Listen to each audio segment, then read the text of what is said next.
بسم اللہ الرحمن الرحیم۔ السلام علیکم۔ جس طرح موجودہ پی ٹی ایم حکومت قانون سازیاں کر رہی ہے، اور میں نے پچھلے دنوں ایک پوسٹ بھی لگائی تھی فیس بک پر کہ جمہوریت کو اگر دفن کرنے کا نام لیا جائے گا تو وہ پی ڈی ایم کی حکومت ہوگی، خاص کر نون لیگ اور پی ڈی ایم نے یہ اپنے آخری دنوں میں، پچھلے 15 مہینوں میں تو جو ہوا وہ سو ہوا، لیکن یہ پچھلے آخری 3-4 دنوں میں یا 1-2 ہفتوں میں جتنی انہوں نے قانون سازیاں جمہوریت کے خلاف کی ہیں، میں سمجھتا ہوں کہ تاریخ میں ہمیشہ سیاہ روح میں ان کا نام لیا جائے گا۔ انہوں نے جو ایک عام انسان کا جو ایک اظہار رائے کی آزادی تھی اس کو سلب کیا، اور کسی بھی انسان کا اپنے حقوق کے لیے آواز اٹھانے کو بھی سلب کر دیا گیا۔ مطلب کہ پاکستان میں ویسے بھی اگر ہم یہ نہ بھی بات کریں تو پاکستان میں جو ہمارا سسٹم اور قانون چل رہا تھا وہ اسی چیز پر چل رہا تھا کہ جس کی لاٹھی اس کی بھینس، لیکن وہ دونس اور زبردستی کا جو قانون تھا وہ تھا۔ لیکن اب انہوں نے اس کو پراپر ایک قانونی شکل دے دی، انہوں نے پراپر اس کو قانون کا حصہ بنا دیا کہ اب جس کا جی چاہے گا کوئی بھی آواز اٹھائے گا تو اس کو جس کا جی چاہے گا اٹھا لے گا، کسی کے گھر میں بھی کوئی بھی گھس سکتا ہے، ایجنسیوں میں۔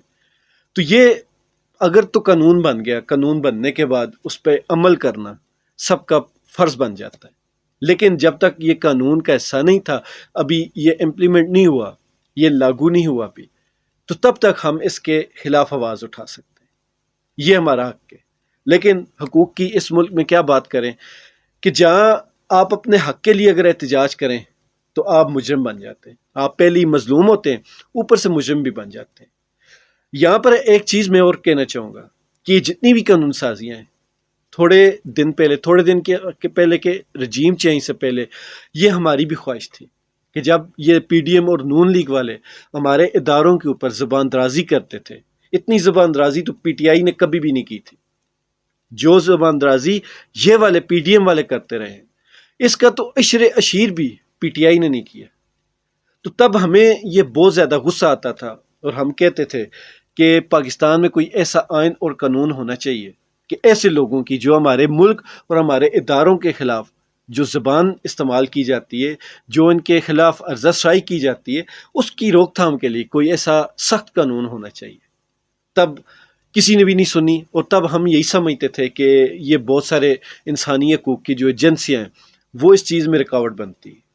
لیکن آج ہمیں اندازہ ہو گیا کہ کوئی رکاوٹ نہیں بنتا، جب اپنا دل ہو تو سب کچھ ہو جاتا ہے۔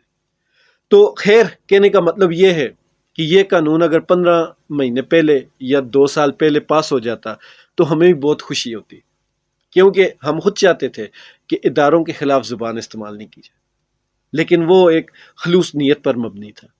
اب یہ جو قانون پاس ہوئے ہیں، بظاہر تو یہ پاس اس وجہ سے ہوئے ہیں کہ پی ٹی آئی کو کسی طرح بھی دبا لیا جائے، لیکن یہاں میں اگر آپ مائنڈ نہ کریں نا تو بالکل میرا دل کرتا میں کہہ کا لگا کے کہوں کہ یہ جتنی بھی قانون سازیاں ہیں یہ ان کے پی ڈی ایم والوں کے اپنے گلے پڑنے والی۔ میں نے پچھلی بھی ایک ویڈیو میں یہ بات کی تھی، لیکن ہنسیز بات پہ آتی ہے، کہہ کے لگانے کو دل کرتا ہے کہ عمران خان اپنی دور حکومت میں جو قانون سازیاں چاہتا تھا، وہ ایک خبر صرف تھی کہ غلط جھوٹی خبر پھیلانے پر صحافیوں کو، یہ جس نے بھی پھیلائی اس کو قانونی طور پر سزاؤں کا سامنا کرنا پڑے گا۔ اس پہ جتنے بھی پی ڈی ایم زدہ جتنے بھی صحافی ہیں وہ اس وقت بڑا احتجاج کر رہے تھے، توڑ پھوڑ کر رہے تھے، بہت زیادہ ان کی چیخیں سنائی دے رہی تھیں۔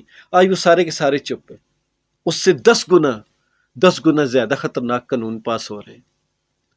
تو کہنے کا مطلب یہ ہے کہ عمران خان اپنے دور حکومت میں جو قانون پاس کرنا چاہ رہا تھا، عمران خان صاحب کو نہیں کرنے دیے گئے، بلکہ ان کے خلاف اچھے خاصے احتجاج ہوئے، اور آج وہی قانون اس سے 10 گنا زیادہ خطرناک شکوں کے ساتھ پاس ہو گئے۔ اور یقین مانیں دوبارہ انشاءاللہ تعالی عمران خان کی جب حکومت آئے گی تو یہ جتنے بھی قانون سازی ہو رہی ہیں انہی سے اس ملک کی صفائی ہوگی۔ میں ہمیشہ سے کہا کرتا ہوں کہ پی ٹی آئی کے ساتھ جو کچھ ہو رہا ہے یہ ایک لیول سیٹ کیا جا رہا ہے۔ جب پی ٹی آئی کی حکومت آئے گی اور اس ملک میں اچھے لوگوں کی جب حکومت آئے گی، پی ٹی آئی کی نہ بھی ہو لیکن ان لوگوں کی جو اس ملک میں واقعی میں صفائی چاہتے ہیں، تو ان کے لیے یہ جو قانون ابھی بن رہے ہیں یا جو پی ٹی آئی کے ساتھ یہ جو کچھ ہو رہا ہے، یہ آپ دیکھیے گا تھوڑے ہی عرصہ بعد یہ مثالیں دے دے کر لوگ کہیں گے پی ٹی آئی والوں کے ساتھ یہ ہوا تھا، باپ بھی بھگتو. تو یہ سب کے لیے ایک مثال بنتی جا رہی ہے. جو آج خوشیاں منا رہے ہیں ان کی کل چیخیں نظر آئیں گی. دوسری چیز، سوشل میڈیا پہ بار بار خصوصی طور پر فیس بک، بلکہ سارا سوشل میڈیا جو بھی عام عوام کے ہاتھ میں، ان پہ ایک چیز آج کل پچھلے کافی عرصے سے لیکن بالخصوص آج کل بہت زور و شور سے چل رہی ہے کہ پاکستان میں صحافی سچ کا ساتھ نہیں دیتے، صحافی آواز نہیں اٹھاتے. تو مین سٹریم میڈیا کی تو میں بات نہیں کروں گا، ان کی ہمیشہ سے یوٹیوبرز کے ساتھ چپکلش چلی آ رہی ہے. ان کا جہاں جی چاہتا ہے یوٹیوبرز کے اوپر پابندیاں لگوا دیتے ہیں. لیکن پاکستان میں سمجھتا ہوں کہ ڈیجیٹل میڈیا، یوٹیوبرز یا سوشل میڈیا والے جتنے بھی صحافی ہیں، ڈیجیٹل جرنلسٹ ہیں، انہوں نے اس ملک میں موجودہ دور میں جتنی آواز اٹھائی، اتنی شاید پاکستان کی تاریخ میں کبھی کسی نے نہ اٹھائی ہوگی. اس وقت جتنے بھی ملک دشمن عناصر ہیں، ان کو سب سے زیادہ جو ڈر ہے وہ ڈیجیٹل میڈیا والوں سے. تو جو صحافی ڈیجیٹل میڈیا پہ ہیں یا مین سٹریم میڈیا پہ بھی کافی اچھے لوگ ہیں، آواز اٹھاتے بھی ہیں، لیکن جب ہمارے سوشل میڈیا استعمال کرنے والے جتنے بھی صارفین ہیں، وہ جب سب کو کہتے ہیں تو دکھ ہوتا ہے، کیونکہ اس ملک میں اچھے لوگ بھی ہیں. تو جب بھی آپ کسی پیشے کو برا بھلا کہیں تو سب کا نہ کہا کریں، جس سے آپ کو تکلیف ہو، جس کو آپ جانتے ہو کہ یہ بندہ ٹھیک نہیں ہے، باقاعدہ اس کا نام لیں، اس کو پوائنٹ آؤٹ کریں. ایسے ہوا میں تیر نہیں چلا دیا کرتے. دوسری بات، بالفرض جیسے آپ کہتے ہیں کہ صحافی یا کوئی بھی ڈیجیٹل میڈیا کا جو صحافی ہے وہ آواز نہیں اٹھاتے. یوٹیوبرز کہہ لیں آپ، جو آج کل تنزیہ کہتے ہیں یہ تو یوٹیوبر ہے. تو یوٹیوبر بھی اگر آپ کہتے ہیں کہ آواز نہیں اٹھاتے، تو میرے بھائی تھوڑا سا اپنے بھی گریبان میں جا کے، ارشد شریف نے آواز اٹھائی تھی، اس کے پیچھے کون بولا؟ 2-4 دن کی دھول تھی، وہ بیٹھ گئی. اب عمران ریاض بھائی کافی دنوں سے لاپتہ ہیں، ان کے پیچھے آواز اٹھانے والا کوئی نہیں. آواز اٹھ رہی ہے، اس میں کوئی شک نہیں ہے، لیکن وہی محدود. جس طرح آپ کہتے ہیں نا کہ حق کی آواز اٹھانے والے کوئی بھی نہیں ہیں، محدود ہیں. جس طرح عمران ریاض بھائی کے لیے آواز اٹھانے والے محدود ہیں. کوئی بھی صحافی اس دور میں اگر حق سچ کی آواز اٹھائے، اس کے ساتھ کیا ہوتا ہے یہ آپ سب جانتے ہیں. جو بندہ صحافی ہے، آپ کہتے ہیں جی صحافی پیسے کھاتے ہیں، لفافے لیتے ہیں. جو لفافے لیتے ہیں اور انہی کی زبان بولتے ہیں وہ تو غلط بات ہے. لیکن ایک صحافی وہ بھی نا جو اپنی صحیح سے ڈیوٹی کرتا ہے اور اپنے محکمے سے تنخواہ لیتا ہے یا یوٹیوب کے ویوز سے اس کو پیسے آتے ہیں. تو بھائی جان پیسے تو ہر کوئی لیتا ہے، کون غلط طریقے سے لیتا ہے اور کون صحیح طریقے سے لیتا ہے، یہ چیزیں دیکھنے والی ہیں. اور جو صحافی، یہ میری ریکویسٹ ہے کہ جو صحافی واقعی میں حق اور سچ کی آواز اٹھاتا ہے اس کو سپورٹ کرنا بھی سیکھیں. جب تک آپ سچائی کو سپورٹ نہیں کریں گے تب تک سچائی سامنے نہیں آئے گی، تب تک سچائی مضبوط نہیں ہوگی. ہمارے یہاں ہوتا یہی ہے کہ جو بندے جتنے زیادہ غلط خبریں دینے والے ہوتے ہیں ان کی تو ٹی آر پی آسمان کو چھو رہی ہوتی ہے. لیکن جو بندے چھوٹے لیول پر اپنی ہمت اور اپنی استطاعت کے حساب سے سچ بولتے ہیں، چھوٹی چھوٹی خبریں لے کے آتے ہیں لیکن ان میں سے کوئی بھی جھوٹ نہیں ہوتا، تو ایسے لوگوں کو بھی سپورٹ کرنا آپ کا حق بنتا ہے، بلکہ فرض بنتا ہے.